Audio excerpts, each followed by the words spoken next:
Hello and welcome to the next little bit of our look at the Italian side sword. We last week looked at thrusts, so we looked at, just as a quick recap, we had our imbricata, we had our stoccata, and we had our punto reversi. And these three thrusts are primarily what we're going to be using going forward, combined with the cuts we looked at.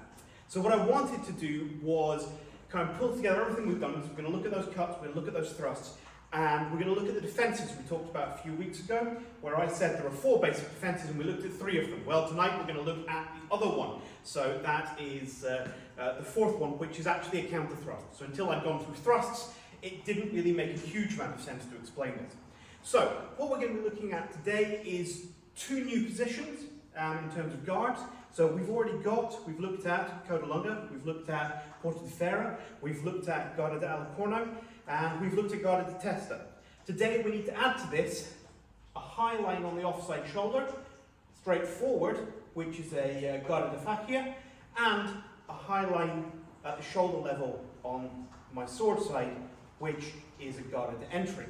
So from the side, Guarda di Faccia, quite well extended, but kind of in level with my shoulder and out. And the Guarda d'Entry, the same, but on the other side. You'll find this bunches your shoulder a little bit, so normally you'll find with the Guarda d'Entry, you end up stepping with it just to relieve the pressure on your shoulder. And in fact, this takes you closer to your opponent, hence how it gets the name Guarda d'Entry, as opposed to the other side. Right, okay, so we're going to use these as thrusts, because when we looked at, for example, our punto reversi, it would start down in the Coda Lunga, and when we finish that thrust, it's come up to the shoulder height on the other side, which is actually now, you know, a guard position of Guarda di Faccia. So that becomes our thrust. So the fact that it's a guard, as well as the end position of a thrust, means we can do both simultaneously. We can defend ourselves in the guard, as well as attack. And that allows us to move from the Due tempo, the parry and then attack, and move to parry and attack in a single action, which is obviously better. Now, it's really difficult to do this with one sword, so I have an assistant this evening today. Michael will be helping me explain this. So, when we have a cut coming in, say for example, incoming into my shoulder here, if I move from Coda Lunga up into my Guarda di Faccia and thrust into the face, all as one action. So as the cut comes in, I thrust into the cut and into the face simultaneously. The cut never reaches me because it's caught on the quillions of my sword, and the point ends up in my opponent's face. Once more.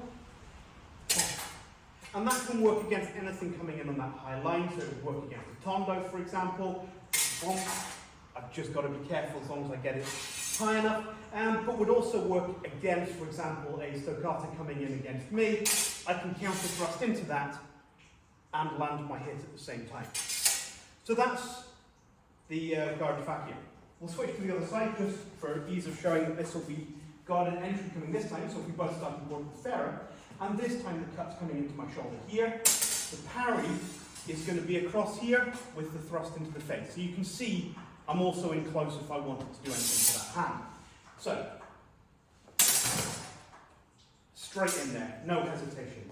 And again, if it was a thrust coming in, that'll still work because I can catch that thrust and stab. So it becomes a single time defensive action. I'm going to parry and hit in the same time. So that gives you then your 4 basic defenses are to parry across, to parry up, to void backwards, or to counter thrust. I did mention there are 3 sometimes parries, or situational parries. We've got a couple of minutes left, so I'm quickly going to go over those, because I don't want to focus too much on them, but something you should be aware of. And these depend on where you are. So for example, if I'm in a low position, so either Porta di Ferro or Coda Lunga, I can use false edge upwards cuts. So I can use my falso dritto or my falso manco. Falso dritto from the sword side, falso manco from the offside. And I can use those as parries. So if a cut is coming in, that's my parry, and then I can step forward with my cut. On the other side, if it's coming in, boom, and cut. Or I can change that slightly, cut coming in, boom. Any of these kind of quick false edge parries. So if my sword is low, I can use the false edge and parry in that way. If the sword is either in porta di ferro or guarded alla corno, I can use a reverso raddoppio, an upward slicing cut, to catch the blade and set me up for an imbricata. So if I'm here and the cut's coming in, I can step off line slightly to catch the blade in my reverso raddoppio, and then I can just literally step forward to bring my point into line and kill. And I can do that again. If I'm in alla corno and that cut comes in, I can step to catch and step to kill. So it's worth being aware of that. I have those raddoppios that set up that imbricata. The final one is if I'm in this coda lunga or in guarda alla corno, so over this side of my body, then I can use my offhand against a thrust. I should definitely be wearing a glove for this, but I'm not going to go and find it for the sake of this video. And I really wouldn't advise these anyway. They're great once we move to dagger or buckler and you've got something in your offhand, but technically they can be unarmed attacks as well. So a thrust coming in at me, I can slap that across and then deliver a cut or a thrust in my own time. Again. Likewise, if I'm in alla corno, it's still very easy for me to knock that point aside and bring my own attacks in. So, it really depends where I am. And I tend to think about it as a triangle. If I've got the bottom line of my triangle between coda lunga, porta di ferro, guarda alla corno, if I've got my bottom line, I can use false mancos. If I've got my offside line, so guarda alla corno, porta di ferro, then I can use my reverso raddoppio to catch an imbricata.